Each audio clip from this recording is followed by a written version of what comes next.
Ito mga ampit, andito tayo ngayon sa Casa Esperanza, Sala, Cabuyao, Laguna mga ampit.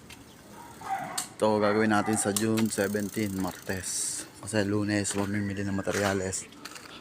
Ang gagawin natin dito mga ampit ay ceiling, partition, painting, tiles, minor electrical, up and down boss. Up and down yun. Katulad ng ginawa natin sa Howard.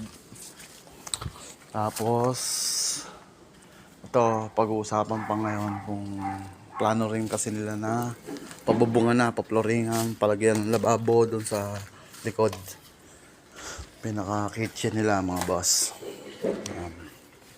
Ang may-ari nito ay si Christopher Alokin. Nakatrabaho natin siya sa FCC year 2015 mga ampit. Ayan. FCC Philippines. Ayan, bahay niya ngayon sa Casa Esperanza.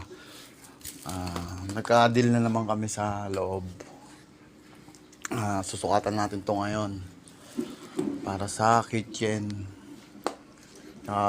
roofing at saka itong flooring. Titingnan daw nila kung kakasya pa sa budget. Okay mga ampit, thank you.